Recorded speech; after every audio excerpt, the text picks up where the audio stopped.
Velez podcast. You got it. Settle back for some scintillating conversation from Vinny and Danny. It's me. Yeah.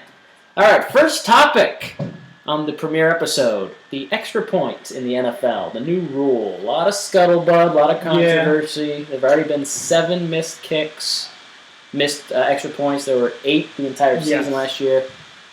I don't like the new rule, and I know you do. I'm definitely for it. It makes the game a little more... Before we get too into this conversation. Yeah. Sure. Silver bullet, quick. I'm for it. A little more strategy, especially late in games in the fourth quarter if you're down by 3, 4, 2, in that small range there. Because you can still go for the 2-point conversion at the 2-yard line, but if you want to kick that extra point, you're kicking a 32-yard field goal now. Your snap is at the 15-yard line. Another 7 for the snap, 10 for the end zone. So you're looking at a 32-yard field goal, which isn't a chip shot, and it's not a guarantee, just like extra points were back in the day. I mean, I don't like how. First of all, I haven't really seen that many teams actually trying to go for 2 based off of this rule change. The Steelers did it a few times yesterday. No, but Steelers did it a few times yesterday. Yeah. But other teams, I haven't really seen anybody go for 2 because of this rule. No, but when I understand it's preseason, but you saw a lot more teams working on 2-point conversion plays so they can get ready for preseason. I understand that. The Eagles are they're the preseason Super Bowl champions, so you know how that worked out. Yes, but I mean, teams are working on 2-point conversion plays because there is this new rule coming in. I mean, I think this is something that was coming down the pipeline for a few years. Now that we've already seen 7 missed extra points, we saw 8 last year the entire season. We've seen 7 in 2 weeks. Isn't this involving the kickers a little bit too much in the final outcome of the game? So we really want our kickers to be...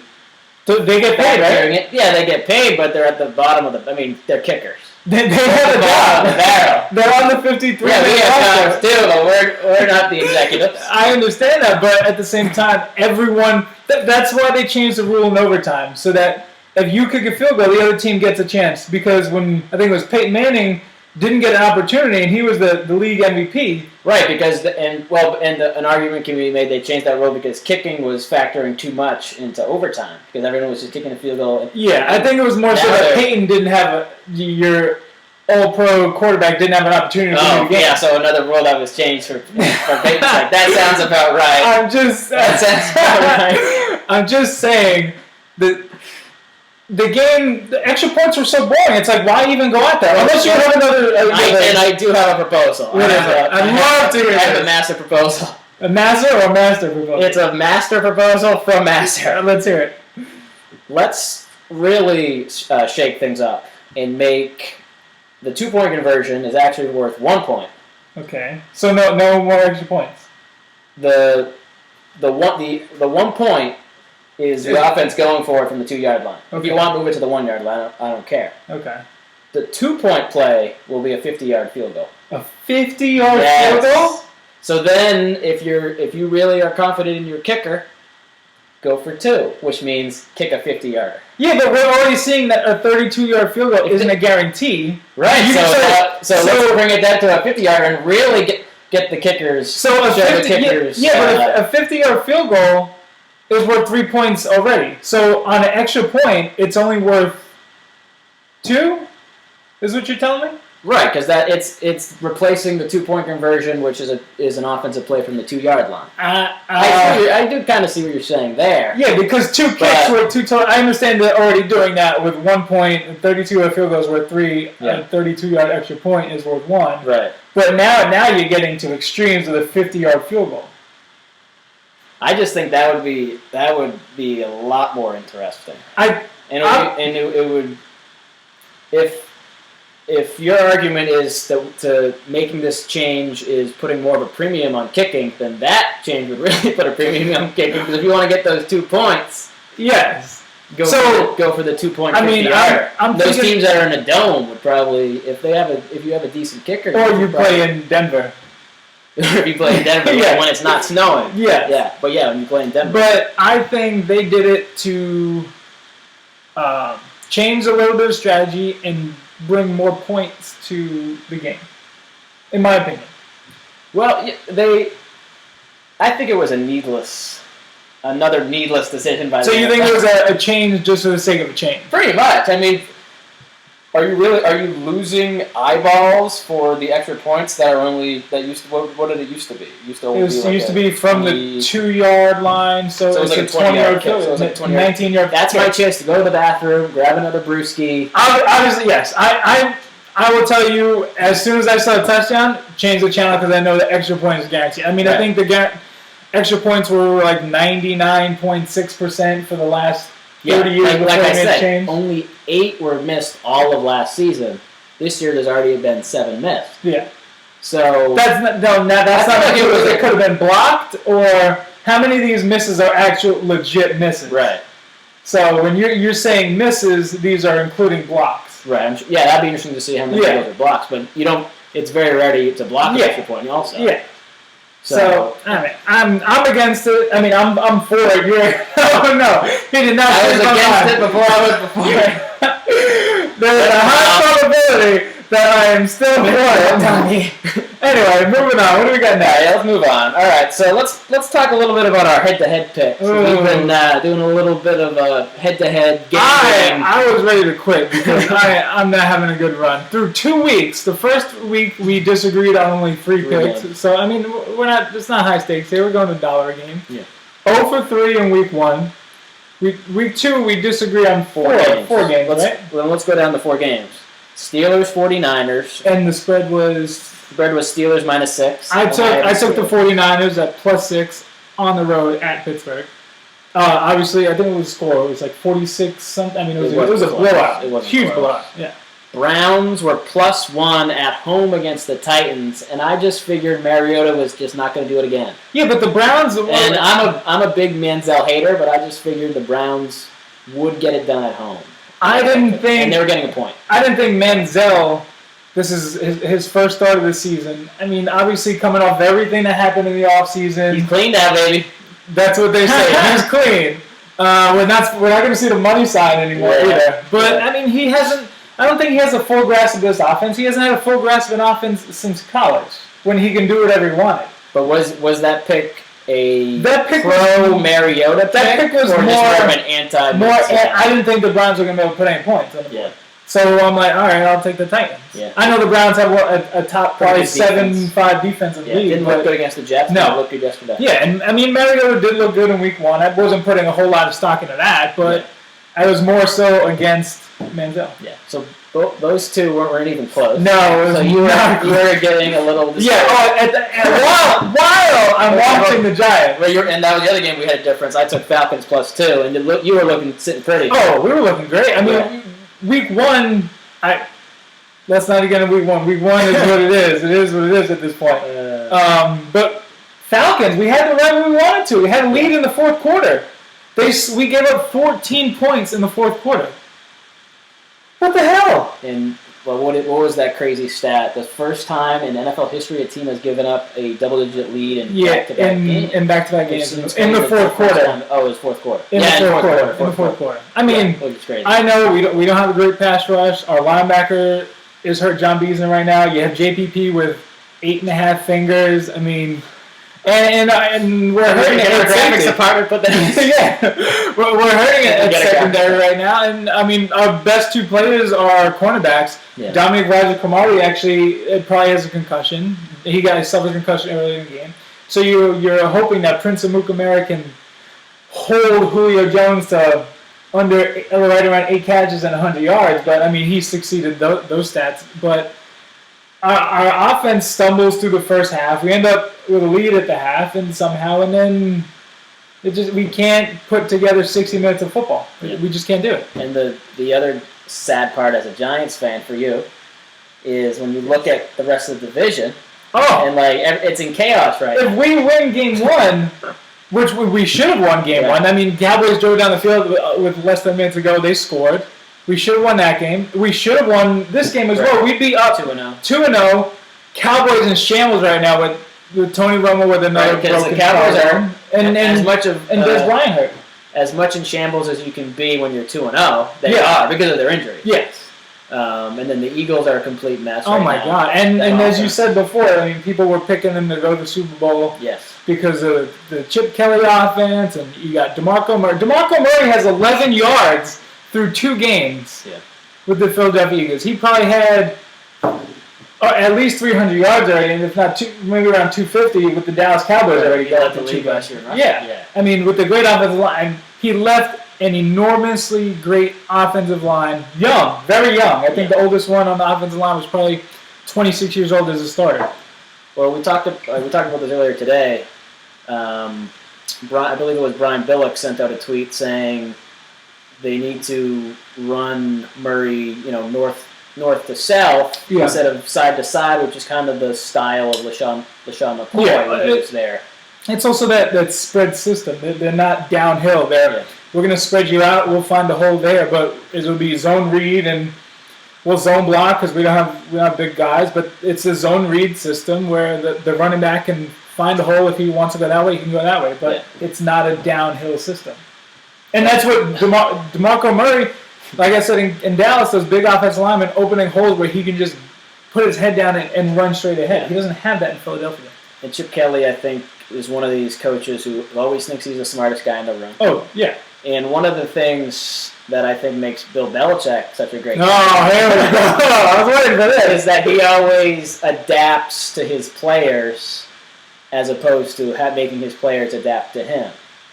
He will put them in a position to win based off of their strengths, the personnel as opposed to trying to fit them into his system. Yeah. Which maybe is what Kelly is doing the opposite of with Murray. He's trying to put Murray into that offense when it should be more of a traditional. But it's also Kelly has run this offense for years and years. So, I mean, this is all he knows. When you spend all this money on this guy to bring him in, you're going to have to make some adjustments potentially. Well, I mean, what was the fourth game? And the fourth one was the Sunday nighter.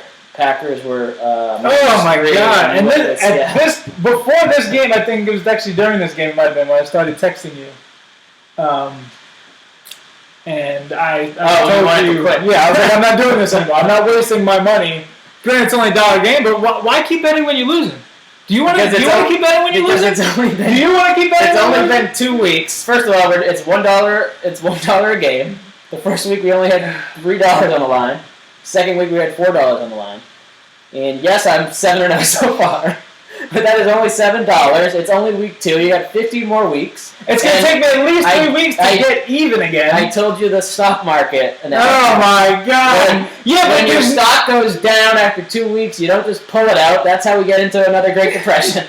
Yeah, but if there's nothing to pull out, you're screwed.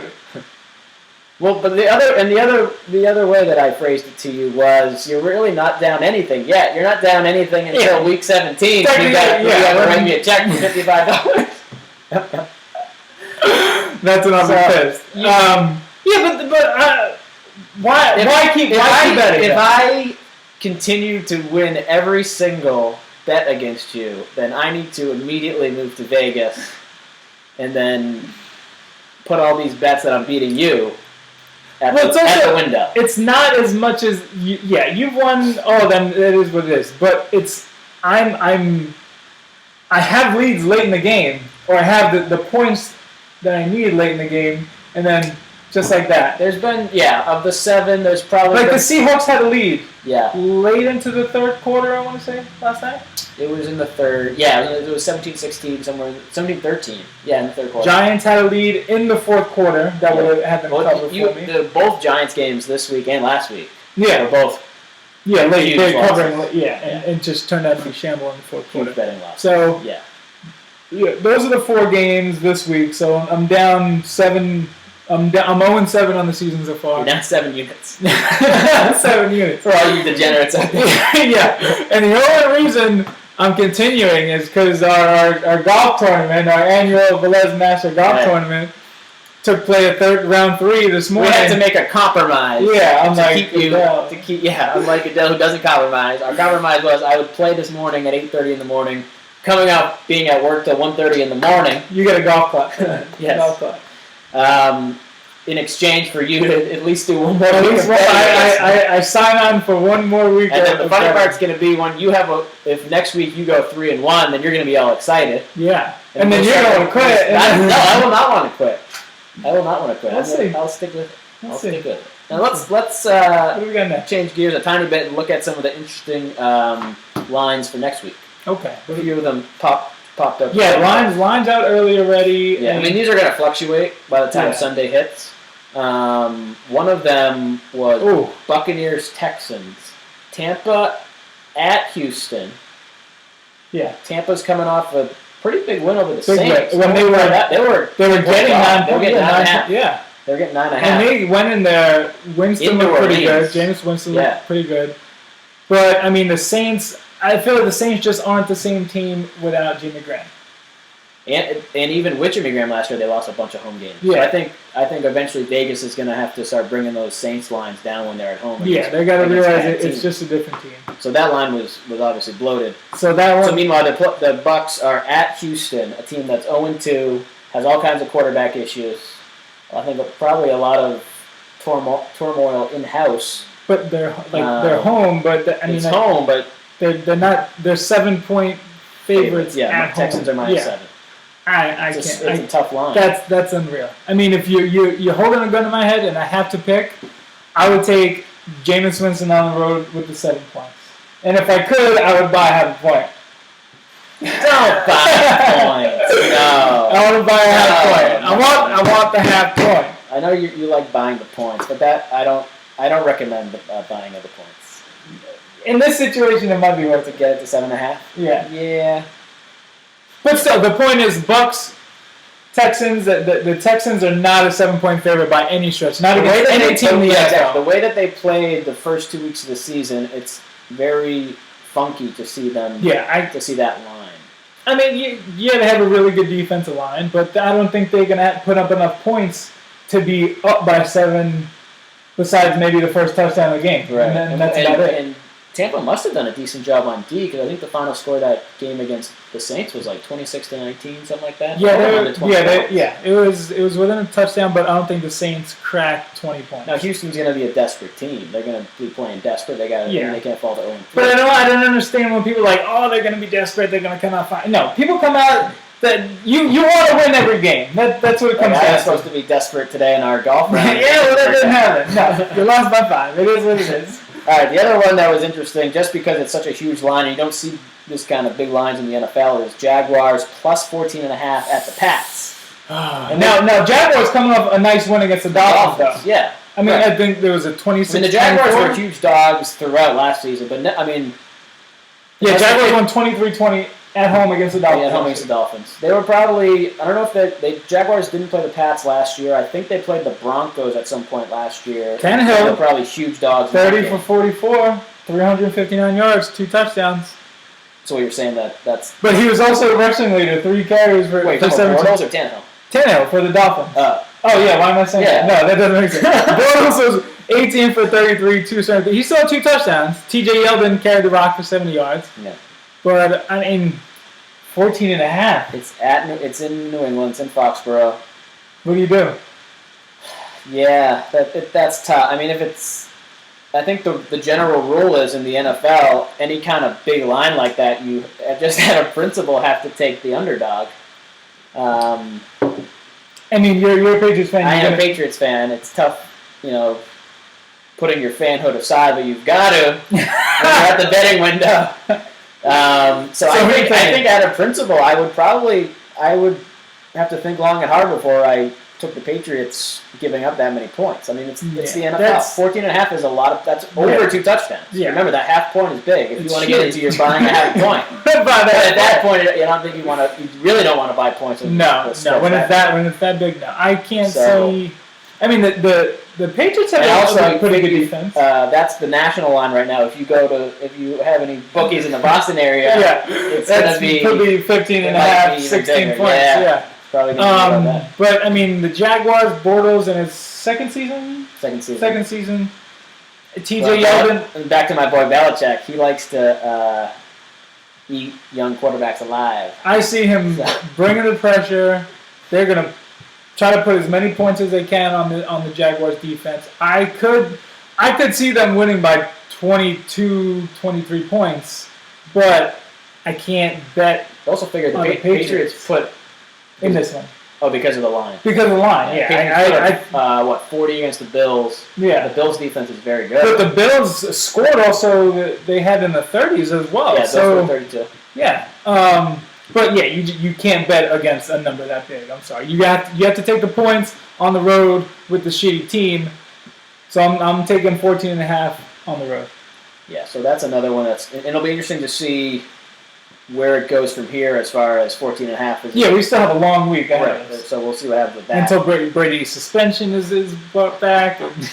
Judge Berman, baby, love you. Oh, God. The last one that was kind of interesting, Falcons at the Cowboys, even. Now, I think a lot of this is based off of the injuries for the Cowboys because they're both 2-0. They're both 2-0 teams. Obviously, Vegas is starting to respect the Falcons a little bit. Yeah, I think it's because they finally got a win on the road. I think because Matt Ryan and the organization as a whole doesn't perform well on the road. Right. Yeah, they're better in the dome, obviously. Yeah. If the Cowboys are perfectly healthy, then they are definitely maybe a 6-point favorite. I think there's a lot of So obviously the injuries are big, and then the Falcons performing well the first 2 weeks of the season. But Julio Jones is just a freak animal. I watched that game against the Giants yesterday, and the things he can do is, I mean, he's just a little bit bigger than Des Bryant. I mean, if both of those guys were on the field, it would be an unreal game to watch. But with the injuries to Tony Romo and Des Bryant, and Witten's beat up too, I think. Yeah, Witten, I think he rolled the ankle or something. He had an ankle issue. But they're gonna rely on the run a lot because I don't trust throwing the ball 30 times with Brandon Weeden. I'm sorry, I can't. Right. Can't do it. But I don't understand why. Cowboys defense has been real good so far. Yeah, I just don't understand why I would think that the Falcons would be favorite at this point. Yeah. Right now, I'm putting with this line at even. I'm putting money on the Falcons. Yeah, I mean, again, it's injuries. It's what have you done for me lately, and for the Falcons, they've done pretty good lately. Yeah, they're 2-0, and 2-0 in that division is huge right now. Yeah, but I think right now I would still go with Dallas at home. Dallas at home. Yeah. You want to make that bet now? We got plenty of days, man, until the final. And again, we'll see where the line ends up. As of now, I think I would stay with the Cowboys. I like that defense. Well, change some gears here. I'm into movies. I'm sure you guys are into movies. This guy's a movie guy. You're a connoisseur. We have our moments. He used to work at what movie did you? Oh, that's right. When I was in high school, I worked at the AMC Theater in Framingham. Yeah, that's unfortunate. Near the mall. That was fun. Creeper. Hey, haven't seen any good movies lately? Yeah, we both saw not together. You wouldn't go with me and Curly to see this one. No. But then you went later. Yeah. Black Mass. Good movie. Not Leonardo DiCaprio. No. Johnny Depp. Ironically enough, you said that though. Katie and I, when we were driving home from the movie, she's like, "Yeah, Johnny Depp was good, but every time I look at him when he's dressed up in that character, I see a Leonardo." Yeah, she's like, "I feel like DiCaprio should have played that part." But I'm like, DiCaprio doesn't seem like a mean enough, personality character. Departed. Yeah, but he was more of a. He was an undercover cop. Yeah, he was an undercover cop. So it's different. But Black Mass, great movie. Yes. I see that winning some awards, definitely. I think Johnny Depp is going to have a good chance to at least get nominated for the Oscar and probably have a decent chance to win. I mean, his portrayal, it was, I think I tweeted, it was creepy, it was chilly, very creepy, and it was charismatic. And I think he really captured the essence of James Whitey Bulger. Oh, yeah. Was there enough character development, though, for you? There was a little bit more character development in this movie than there was in Ninja Turtles. I know you're upset about that. In the most recent Ninja Turtles, they didn't develop turtles. We can talk about that another day. Yeah. But, yeah, this movie, I was a little skeptical going in. I felt in the reading of the synopsis of the movie leading up to it, it was more about, like, how they were trying to go after the Italian mob. Is that what it was? In Boston. Right. Well, that was pretty much the whole reason why the alliance was formed between the FBI and Whitey. Yeah. But I feel like there wasn't enough of that Oh, you wanted to see more of that play out. I was expecting more of the that. thing. The thing about the the story of Whitey Bulger is there's enough there for like a 5-part miniseries. Oh. I mean, there's a lot of stuff there. The thing that I find interesting that really isn't addressed at all in the movie is the 16 years where he's on the run and he's a fugitive. Yeah, I was actually going to say, right at the end of the movie, if you sit and stay for some of the credits, they get into how long it shows how long it took for them to catch 16 him. years, yeah. Yeah, he was spotted in multiple continents and allegedly, and finally caught in California, somewhere in California. Yeah, but I think that would be can be another entirely different movie. It's just his 16 years on the run. Yeah, that would be unreal. But then, how do you get that story though? You got to. Yeah, I think he's spoken a little bit about it, and there's probably. And probably, obviously, the FBI and the different agencies that were chasing him probably know a lot of information. Yeah, but are they going to give up that information for you to make a buck on a movie? I mean, not you, but maybe somebody else. We can try to get our muscle behind it. We don't have a budget. Try to produce something. I mean, look at that budget here. Right. Yeah, exactly. This is pretty high quality. But no, if I had to give it, 4 star out of 4 stars, I would probably at least go 3. I would consider going 3.5. I think it was that good. I think it was rock solid. You're more of a critic than I am. I mean, so I value your opinion more than mine. Especially my Ninja Turtle. Yeah, let's not talk about that. Yeah. So we both enjoyed Black Mass. Oh yeah. Also, the movie theater we saw them at, the seats. Yeah, the Southington Theater. If you are watching this in the Connecticut area, I don't even know what the name of the theater is. It's in Southington. Yeah. It's I think it's Cineplex Southington. Whatever something it is. like that. Yeah. But they just.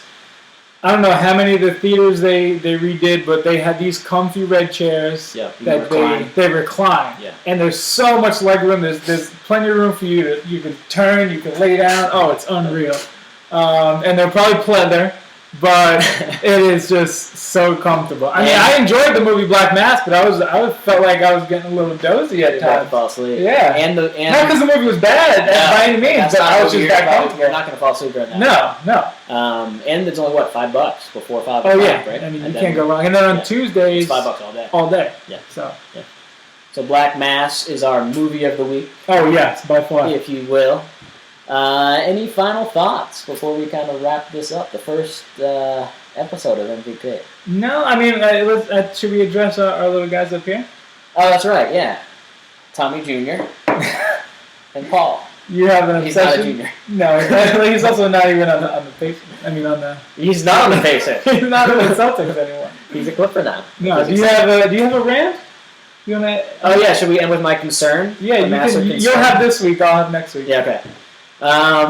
My concern for the week, and hopefully some of you viewers at home, listeners at home, might share this with me. I work a lot of times late hours.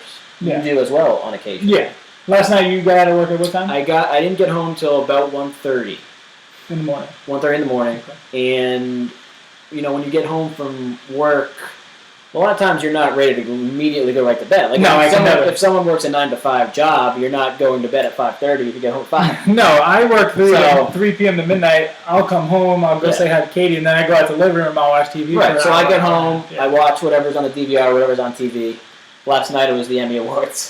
So I'm watching the Emmy Awards on the DVR, yeah. Did you tweet about it while you were watching the 4 hours later? Yeah. No, I don't do that. No. I'm not surprised. I'm a little surprised. But anyways, the big issue and the concern that I have is I always fall asleep on the couch. Usually probably between the hours of 2 in the morning and 3, somewhere in that range. And then what time do you wait? Do you stay there all night long? No, I wake up on the couch usually between 4 in the morning and 6. Yikes. I feel like absolute garbage, absolute death. Oh, you look like garbage. And I feel like it. So why don't you you have a TV in your room? You have cable, right? That's true. So what do you have down here that you don't have up there? It's almost just like the mindset of just hanging out in the living room on the couch and just kind of, because I'm not in bed. Oh, because no one sent you to bed? Yeah. Why don't you send yourself to bed? That is that what it is? Interesting point. Well, I don't have the DVR in my room. Yeah, but do you really just watch something that's on TV or get over it? So basically, the fix is to just watch TV in my room. Yeah, you're gonna fall asleep anyway. You might as well. That's a simple fix. Thank you. It is a simple fix. Wow. All right. That'll be $5 whenever you get that. Yeah. No, No, you're still in the right end.